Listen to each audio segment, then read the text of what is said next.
still got that Leona to look at. Daydreamin has been playing a few of the same champions as well.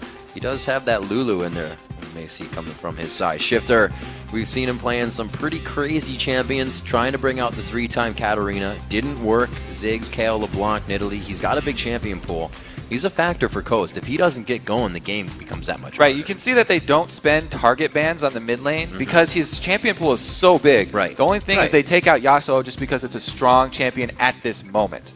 So they just want to get that one off the table and leave the mid lane as open as possible because High's champion pool isn't as ginormous as most of the other mid laners around. Right. So going to something very comfortable like LeBlanc, we've already seen so many times in the LCS how effective that champion is at steamrolling games. Yeah, that's going to be very big for High. You saw what happened earlier. We've seen what happened when Bjergsen gets it. LeBlanc is just too scary to let through unless you focus it. And we'll have to see if they put that strategy out. Maybe they don't want to focus it. Maybe they say, we'll avoid it.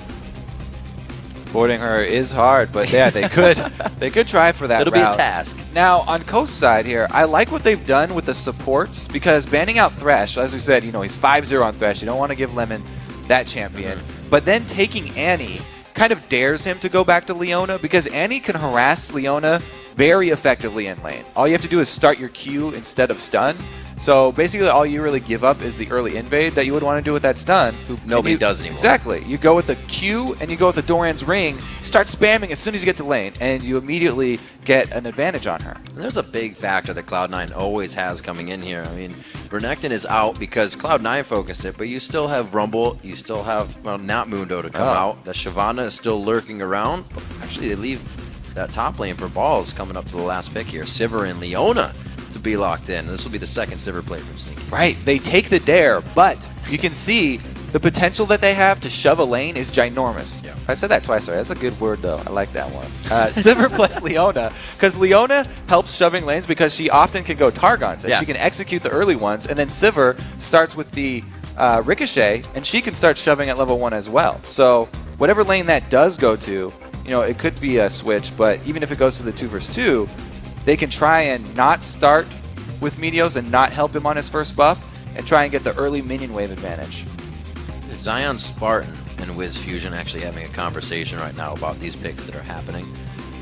Shifter is going to be locking in the Wukong. We've seen Nintendo try his hand at that twice now, 0 for 2, but Wukong is a playmaking champion, so any given game you can get that win on him. And there's a lot of pressure when you play Wukong because his ultimate can be devastating if you get the good initiation. Right. But he is very susceptible to being kited. When you pop your ultimate, you're not immune to any CC, so if there's ranged slows or snares on the enemy team, they can render your entire ult ineffective by using those on you and just kiting backwards, which Cloud9 are very adept at doing. They've shown time and time again that they deal with area of effect teamfight comps extremely well, just by splitting up or using something like Spell Shield for Sivir, and then kiting backwards until it's time for the re-engage. That kite and fight to make it happen.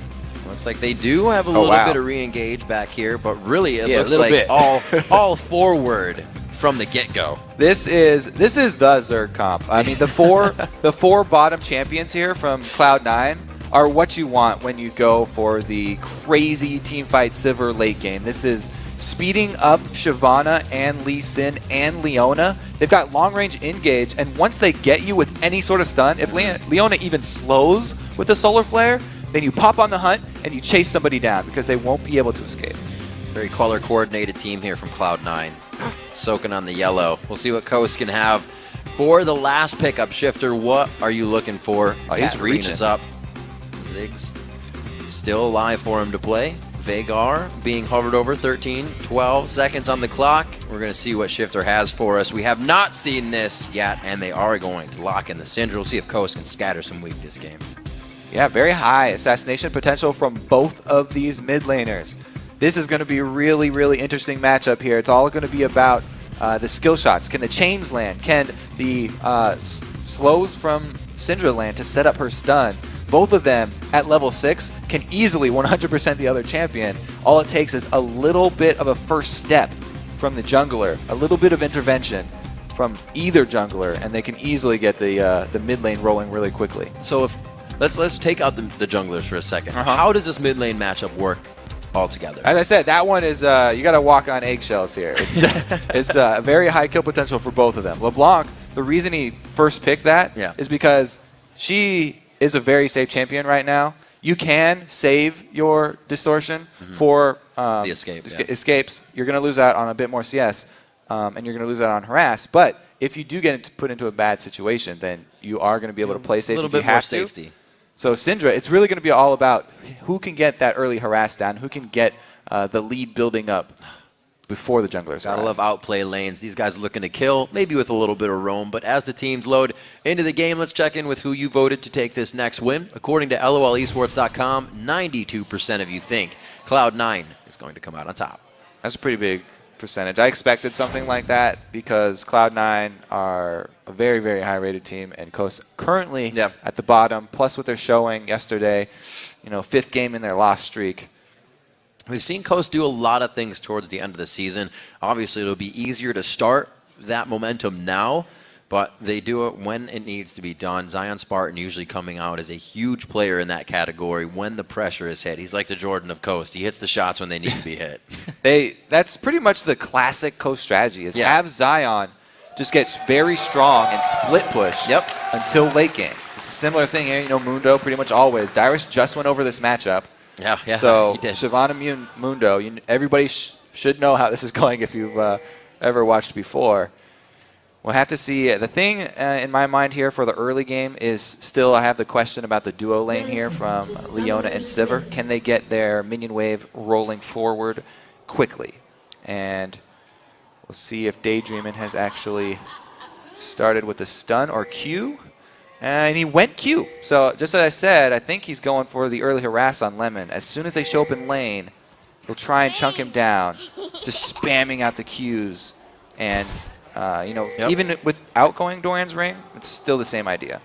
It's a good choice. We've seen Lemon Nation and Sneaky play a lot more aggressive than previous splits. Usually Sneaky was on the utility, the Ashe, the something that brought something else for the team. But now on kills, or a killing champion, one that can really put out that early game damage, it's different. It is different. I like the point, though, because Sivir helps not only in team fights, but as Double Lift said before, the reason CLG was using it earlier today, she helps you get around the map to the objectives faster. Yeah. So when you can make those map movements and cause the enemy team to have to react to your first plays, then you get the first step, and that's how Cloud9 like to play the game. They always like to be in the driver's seat. Just finding utility in different champions with a bit more strength. Lemon Nation's going to go ahead and waltz this one in. Just say hi to Wiz Fusion real quick. Real bold. Let's see. High returning back to lane. He'll walk over a ward that was previously placed by Coast as all the early wards just getting laid out right now from the trinkets. And both junglers starting with the opposite buffs from the duo lane so that they can allow their AD and support to try and fight over those first waves and fight over the experience to get the early level 2. Brush control. Lemon Nation looks to grab it, but the ward goes down quite quick from Daydreamin', and you're right, Kobe. It may not be the W, but they are getting the quick push on the lane here. Yeah, they definitely jumped for it. Really, the tell is the second wave when the first melee goes down. Very early aggression coming in from High. Shifter down to half HP, already coming in on the second wave. High looking to make this one aggressive, and he still has Ignite up. Yeah, High going with that Flask as well means that as soon as he takes any harass, he immediately starts drinking because he has so much regeneration but very little max combat stats. He doesn't have max health. So if a gank does come in, he's still very susceptible to being 100%ed. Yeah. A little bit of regen during the gank isn't going to help as much as the max health. So Lemon Nation doing what we thought they would, just getting this wave pushed up a little bit and patiently waiting for it to come back. 12-9 in that lane as nobody's really taken too much aggression. Daydreamin's been holding on to pretty much all of his mana so far, not harassing. I'm very surprised at that. I think it was because the early lane, or the early minions went over to Sneaky. But man, in the mid lane, High is doing his classic early aggressive lane. Bjergsen talked about it so much how, he learned, even coming from Europe, the mid lane mecca from High. Here we go. In the bottom, a little bit of harass. Nice boomerang. Meteos making some action happen at Wraiths. We did just hear him say he doesn't really move on something unless he knows it's going to be effective for the entire team and himself, and he's still giving the Tendu a hard time here. Gets the cripple down. That's going to be the clone out. Is he going to be able to find the force flash? No. Hit the Q. Aw. So it's good to not take it because he got communication from high. Shifter was even half a screen away. Just because he had half a screen lead, that few seconds means everything in the early jungle fights. And even though Meteos would have the advantage 1 versus 1, in Nintendo, he doesn't want to go for it. Oh, he does get the backline to Wiz Fusion. Quick Leona passive popped out by the Boomerang. Doesn't add too much effective damage just yet, but they are winning this lane in trade so far. Yeah, and Lemon just now chugging one of his potions. He's still got an extra potion, so he's a potion up on Daydreamin' after these trades. They're both trying to drink back to full health, but a really early good job here for the Silver Leona lane. Wiz and Daydreamin', rather, still trying to do what they can here. They're only 3 CS behind. Wiz, we've seen him have bad games. We've seen him die twice before the first 2 minutes in the game, but he still can come back. He is a very constant and methodical CSer, so he just usually has a hard time in the late game when they focus him in every fight. Yeah, I mean, they're having a little bit of struggle so far. I mean, there's these 4 minions right here will boost up Sneaky above him, but it's nothing insurmountable yet. Here comes Meteos for a very deep dive. Yeah, the Ignite goes on. They've been calculating this one for a while. Meteos is going to stay in, and not enough damage to take down Zion Spartan as he walks around. They lost all their health, and Nintendo's coming in for the counter gank here. Shyvana should see him from the ward. Takes her time backing off because they dealt so much damage to Zion. There's no follow-up from the laner. Going on at Daydreamin', very nice attack. Sneaky not really able to go out with anything, just using the Boomerang blade there. It's on cooldown, so it's a little deterrent from getting damage on the turret. Cloud9, Sneaky's got to be careful now. He's definitely losing the damage trades.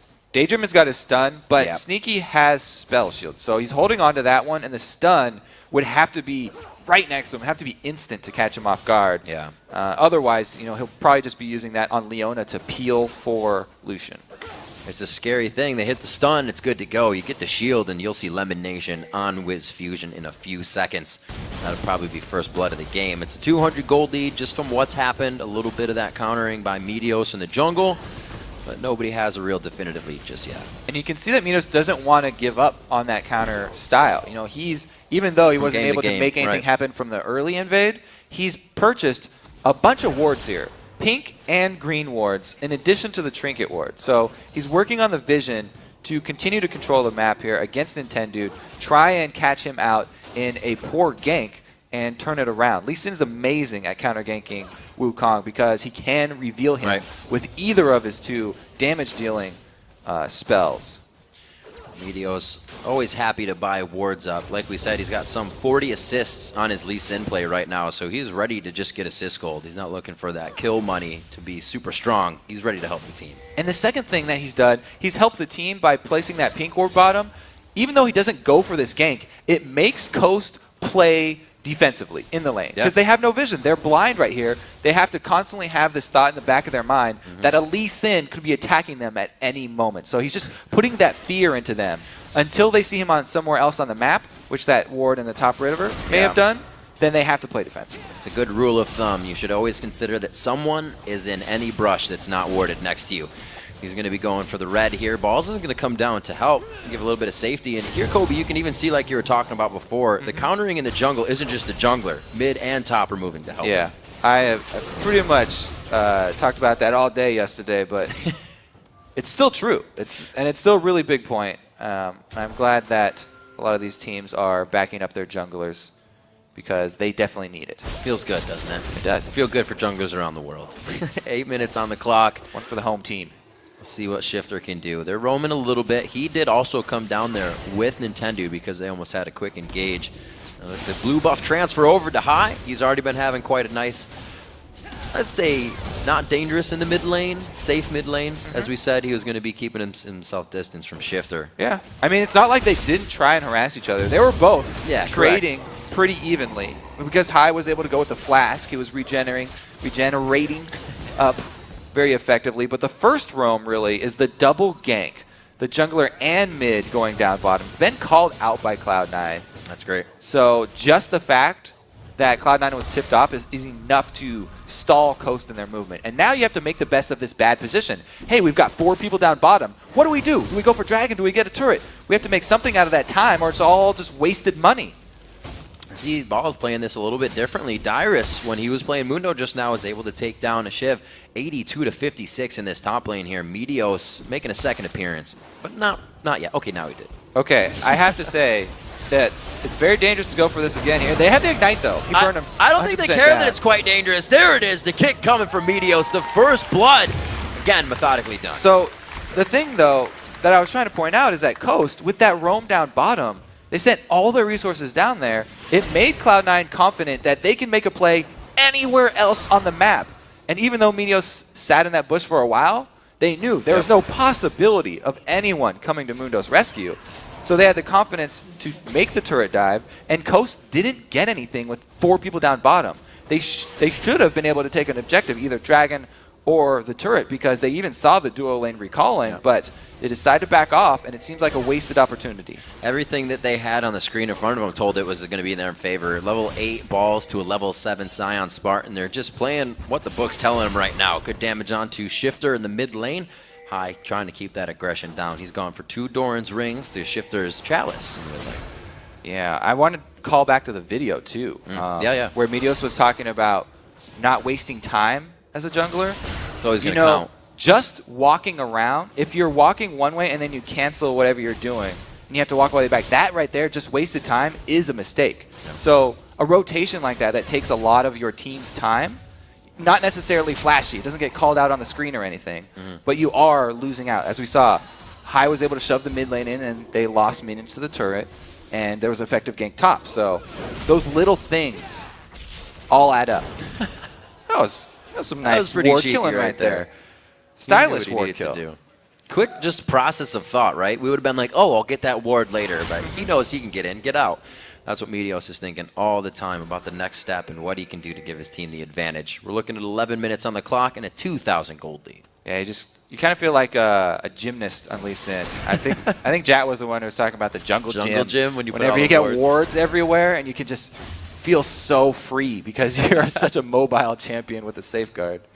Oh, now he's coming in bottom, but he's sitting on a ward. He hatched that right out, and seeing the vision of the behavior of Wiz Fusion and Daydreaming right now tells him that, so he's going to get a little bit of experience from the golems, maybe come back for the lane gank, but that's already warded as well. And I got to say, Coast is keeping some good deep wards in the side of C9 in the bottom jungle. Yeah, the bottom lane here is warded up all over. And it's because it's such an explosive lane. They've got the supports post level 6. Leona and Annie are 2 of the highest skill potential supports here. Either of them landing the chain CC would be pretty much a dead AD carry here if there was any jungler to join the party. So both teams want to get full vision of that area. If a bottom lane goes down, it means an objective after. I mean, that's easily going to be a dragon, or it could be some turret damage, because those are the weak turrets.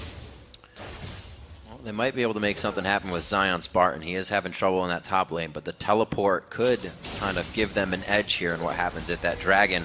A lot of pings going down in the mid lane. A pink just put down by Nintendo Dex there. So C9 is also privy to that area being covered by Coast. I like how that one ward that Meteos saved with 1 hit left on it too. Still doing a lot of work for Cloud9. Yep. Definitely getting a return on investment from that. They're going to head up. They got timers on this as well. Nintendo, do they have the ward on that? Actually, they're going to go ahead and call this down. The movement of Coast in the bottom lane calls the mid lane back in. This is a really great call this time from Coast, because they knew that Meteos has the red timer down for Coast, so he's like, yeah, let's continue to invade, take away a red, another red. They say, okay, we're going to answer that with Dragon. But mid lane takes a lot of damage. And you can see that got really dangerous, but that's what you were just talking about, Kobe. They wanted red, and they second-guessed it. They backed off because they saw Dragon happen. And they might still fight over that red. Cloud9 actually have the positional advantage because they're in the bushes first. Easily grabbing and making it look like their side of the jungle, too. Coast can't do much to get back in. You still got balls pushing Scion Spartan into that lane. That wasn't actually red. We were tricked. It was just the babies that they left there from the last invade. So, scratch all of that, mind games. Just kidding. They're still trying to get an advantage here in the top lane. Lemon Nation taking a drop in the bottom. It's going to be onto Daydream, and they had no idea this was coming. The aggression in the top lane really giving everybody a look to the mini-map, and they tunneled a bit there. Yeah, they burned Scion Spartan's flash up there, and he's going to have a really tough time sticking around. Some jungle support has been called in so that he can farm freely. You Daydreaming just jumped in his chair there. Did not expect that coming from the side of Lemon Nation. I don't think anybody did. 14 minutes on the clock. We're seeing now that Cloud9 is trying to put a little bit more gold in their pocket with these initiations. All right, I want to go back to that lizard thing one more time. Let's go back. It was the right time for it to spawn again. You know, every 5 minutes red buff comes up, so I was like, yeah, 12 minutes. They timed it well. Meteos, I think he assumed that they had cleared out those baby lizards, and that's how I'm going to save that one. But now, top turret being down. Double mind games will leave it down, so when they go for it, they're tricked. Yeah. So Nintendo's next level already. But now that the top turret and the mid turret are down, pretty much that whole side is C9 territory now. So they are free to ward it up. And with Dragon not on the table, there's not a lot to answer down bottom. So a lot of more plays could be made from this upper side of the map for Cloud9. You see High's build, not the fiendish Codex at first. He's trying to match that power that Shifter can put out with a needlessly large rod right away. Just Wukong showing in lane right there. Probably saved a little bit more damage for Syndra. Good hold on Daydreaming for the stun there. He's just hanging out. Oh, Scout of the Week! The ultimate comes out. The Ignite is there. Not going to be enough. You can tell how touchy this matchup. It's very touch and go. Okay, down bottom. Support fight. Touch and go indeed. Support fight. Let's go. They've got little mittens on here. I was ready for that smacking each other with a wooden sword and a little teddy bear. Doesn't hurt that much. With Meteos now in the bottom lane, that vision is going to give Nintendude and Shifter a little bit of freedom here in the mid. They split the map wide open, but they're losing the third turret of the game for themselves. The outer three have been taken down. Cloud9 looking to move up a little bit more. So the next thought for Cloud9 probably going to be continued vision, at least in this jungle. But if they try and bite off another objective here, the blue buff, without their mid laner, they would definitely lose, and we'd have a repeat situation like we saw in that TSM game, where they actually had the numbers advantage. And oh, just kidding, you don't have to fully invade. Womp womp. Meteos beats out Nintendude in the Smite Wars. Looks like Nintendude smoked first as well. Smoted. Ignited. Now, like that. I'm going to leave it as a Ignite. 16 minutes on the clock. We have a 2.4 thousand gold lead coming in for Cloud9. They look to be 2 turrets ahead right now. Sneaky's he's saying I'm a little too far up, even though we have an entire security system around me right now of wards. Plus, he does have the flash up, so he's got his escape, but doesn't want to burn that just for a little bit of tower damage. Got a lot of minions to farm in that bottom lane. He needs to get down there with Meteos. I like how Coast are getting vision back in their own jungle, though. They know they've lost all the turrets up in this top side, so they're putting some down. What a move by High. Pretty sure he got the Wraith right there, too. Yeah. You saw the animation go over. He was just waiting patiently in the wing there. Not really to kill Shifter. He's just trying to give him a hard time, and he's been doing that in lane. They're actually quite close and even in this lane, 128 to 131. So kudos to the play of both of these guys. Yeah, really the difference is coming from the build path. Shifter, feeling the heat early, has gone with Magic Resist with that early Athenes, whereas High is just going straight up damage. He wants to rush the DFG, as usual from Syndra, or from LeBlanc. And he wants to be able to blow people up. Now, I love that build specifically against Wukong, as I said, because ranged harass really, really hurts out Wukong. If you can silence him and lock him down before he's able to get off the initiation, then that is a giant win for your team in the upcoming team fight. See if they can keep protection onto, I don't even know if they need to try and keep protection on Sneaky. He can really get himself out of anything. On the Hunt's going to be on, Spell Shield. These guys are fit for these fights that Coast is going to bring to the table. Yeah, the bottom lane is feeling very confident, so they're leaving them to their own devices, and they're going to the side of the map that we said they had a lot of control over. They're trying to make a play in this map that they've opened up top. Simon right by Zion Spartan.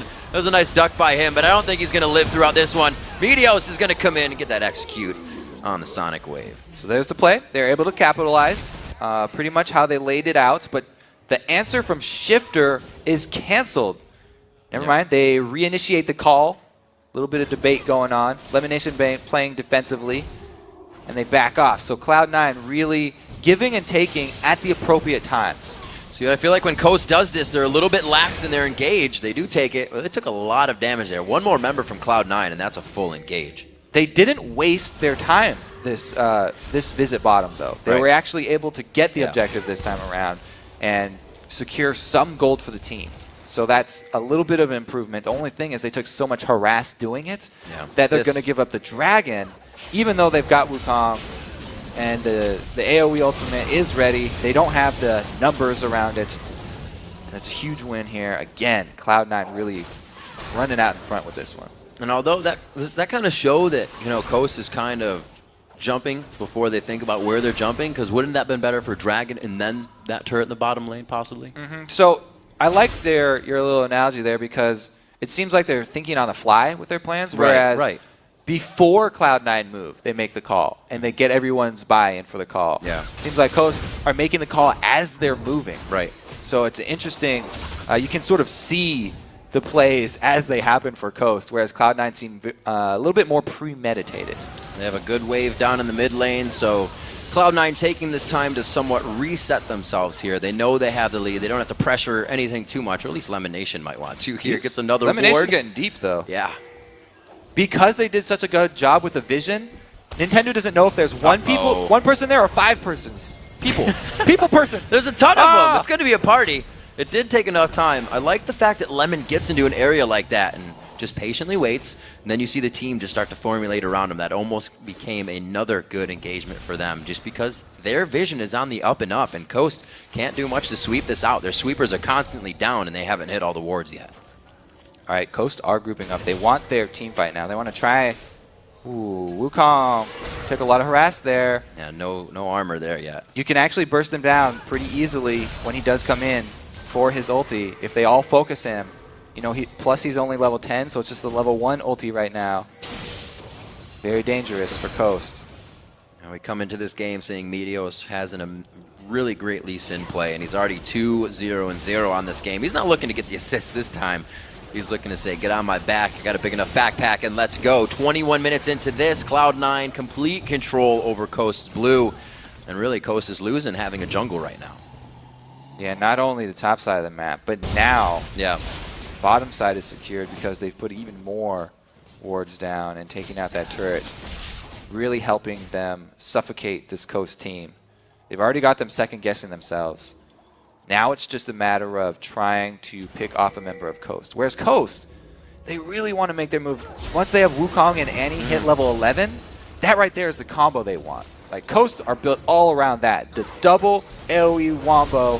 They're hoping it can hit.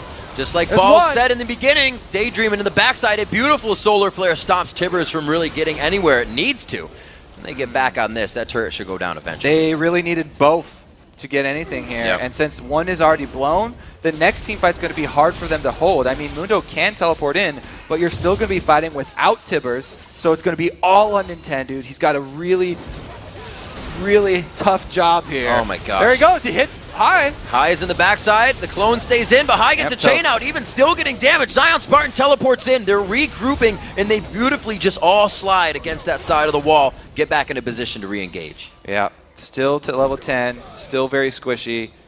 Not much of a chance there for the Monkey King, and Nintendo falls. Valiant effort, but it's going to be Cloud9 with a pretty easy siege of this turret now. 4,000 is the gold lead. Oh, nice scatter the weak, stopping the Dragon's Descent damage to come in. Shifter, though, gets cut down very fast. Meteos gets to the back line. His 3rd kill of the game, his 4th kill of the game, and the 2nd-tier turret in bot lane for Cloud9. And to add insult to injury, Lemon gets out with double-digit HP. They get 0 kills off of it, and Coast have probably been heartbroken right now. It's really tough to come back from a 5-0, right? See, we watch it one more time. Even though they knock balls out, Lemon, again with the engage, able to land it, and Meteos goes all the way in to finish off the kill. Talking about kicking him in the back of the head. Gosh. That one's going to take out the Doctor. And that passive auto attack. So close to killing him. And credit to Lemon Nation. His Thresh game yesterday was amazing. He was hitting hooks left and right. It might have been 13, 14 consecutive hooks in a row to keep the game going. And again, on Leona. They're the only 2 champions he's played this split, and there's a reason why. Yeah, very successful on both of them. Leona a little bit less so, but he's done a great job this time around. He's looking to fix that. Exactly. And he's also been a team player this time around. You can see he's got the aura for his team. going with it early. Yeah. I guess he just... See what he can do. Locket of the Iron Solari will be formulated out of that. Zion, Spartan, and Balls to go back to it in the top lane. Balls with a nice red buff taken down on him as well, so he'll be able to pretty much harass out Zion continuously, as it has been all game. 230 CS in that lane to 176. And Meteos did a great job to get Balls going in that top lane. He did. Balls is really having an easy time now because Siobhan at this point with the Blade of the Ruined King is able to do exactly what she wants with Mundo, shove him under the turret, but a 4 versus 4 fight mid is still hard to pull off because, as we said before, you need to combo those AoE ultis, and Cloud9 are so good at spreading out. I don't see Coast getting more than 2 people with either of those CCs.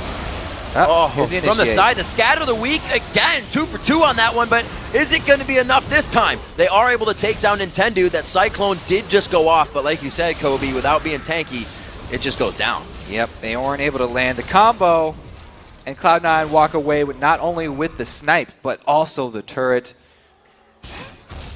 It's getting pretty bad. They're bullying Coast off of pretty much everything here, and it's not. They're just, give me your lunch money. We're going to take it and get more. It just looks so grim right now for Coast because if they venture anywhere outside of their base, this Cloud9 team, we already talked about their chase potential. It's unreal. We can even say the initiate between 2 turrets.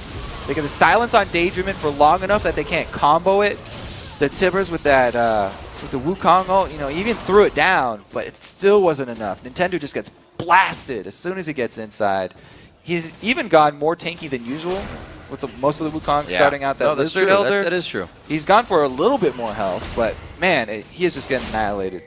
Cloud9 has pretty much found their way in on this initiation. They get Shifter to use that scatter, get that stun down, and then it's Balls is perfectly fine. He's still in the fight with that burnout on, and that's when Leona can come in. That's when High feels safe to go in and not get shot down in a matter of seconds, because that is the result they're getting on Coast. 6-0. So far, this game is a kill shutout.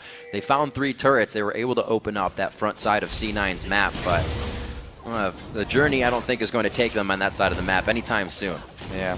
I mean, they're currently on the blue side and taking away yet another blue. Yep. Meteos still hasn't died as well on Lee Sin, so this could be 4 games in a row if they're able to finish it out cleanly, where he does not drop a death. Unkillable, right? That was the nickname he was given towards the end of the split last season. Oh, Balls runs into 3 people here, and they're so scared because they don't have vision. Oh my gosh. They all run for the hills. 4v1. Wiz is there as well, and they are going to have to back out. Ball's just doing what he can, flexing the muscles, and it looks like Coast is running scared. I'd be running scared too.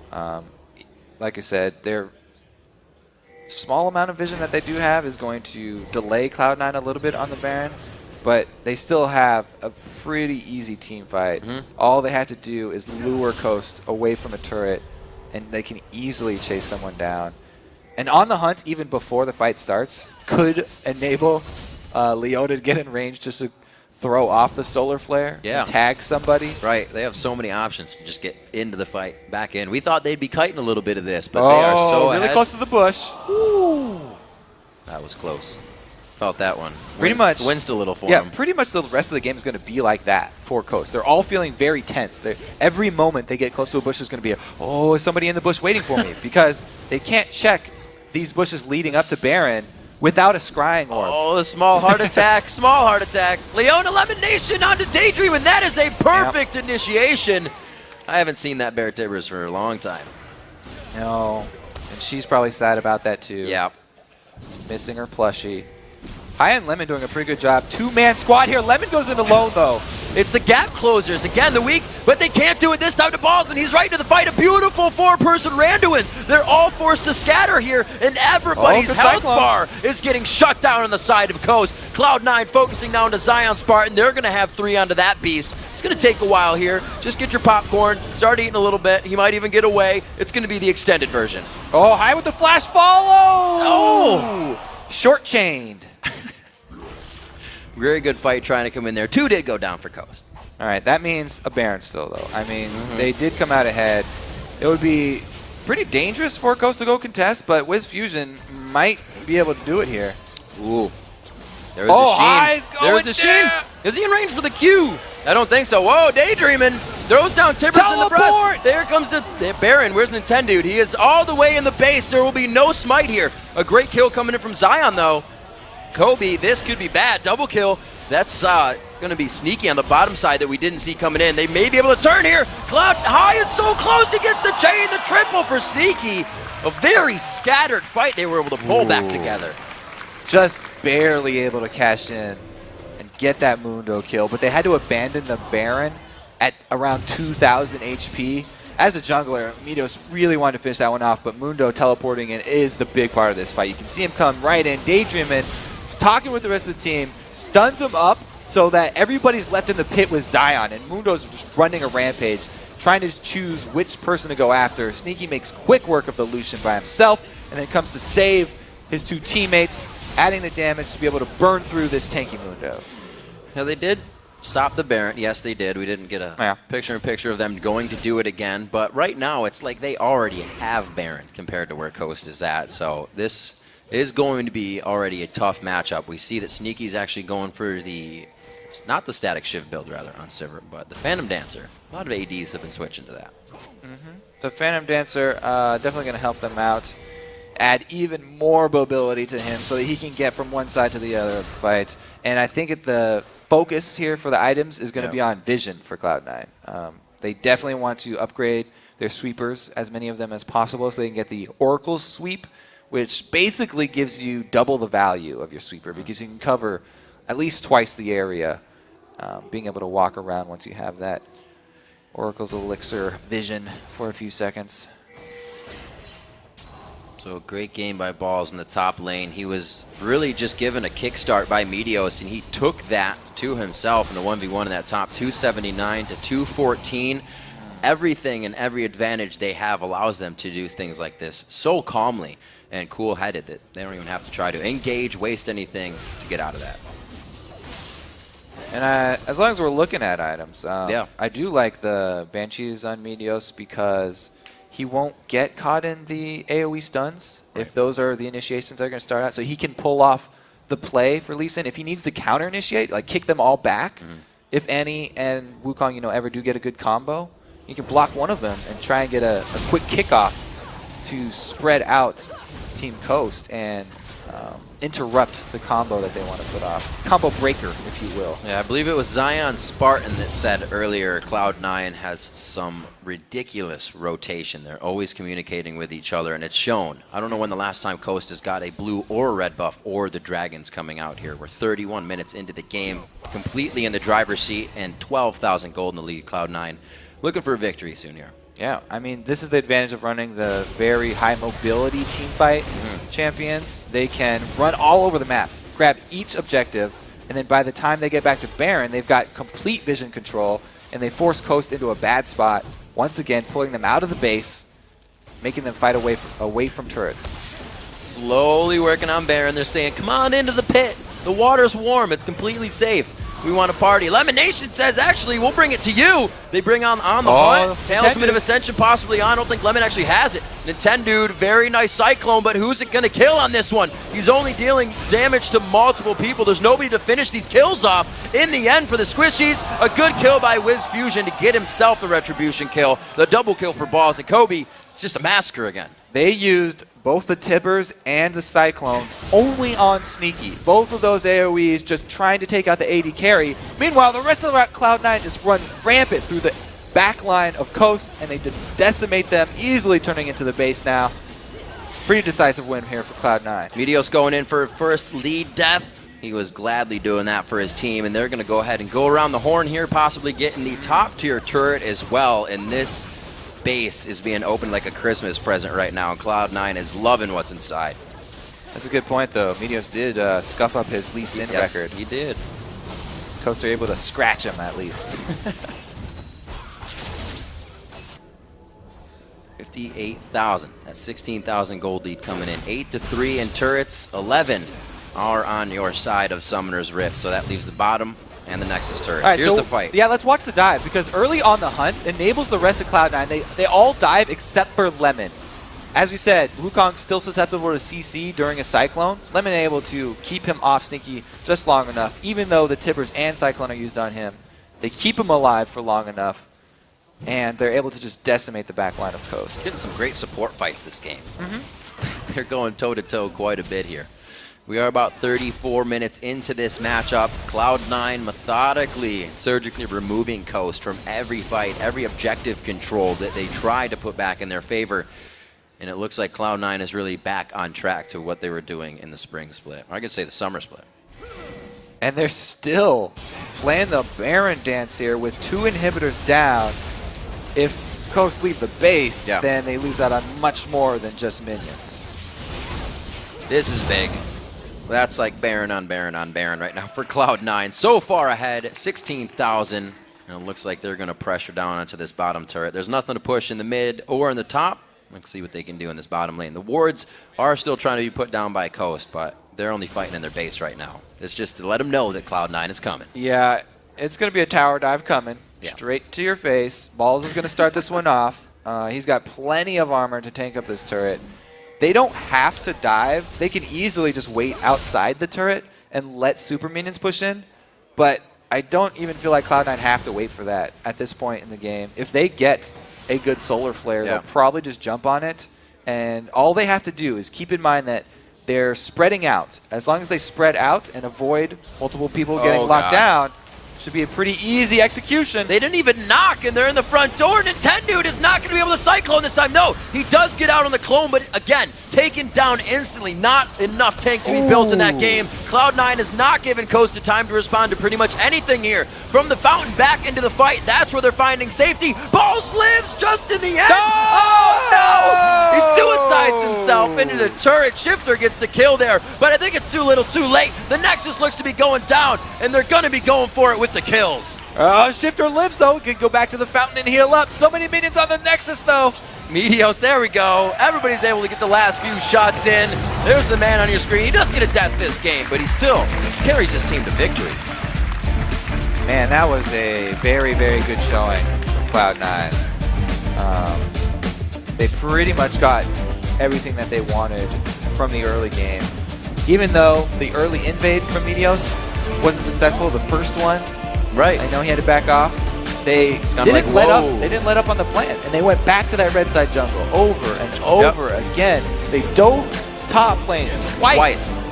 It was in twos. It was in twos this game. If it doesn't work the first, we'll give it a 2. If not, we'll move to something else. Try again.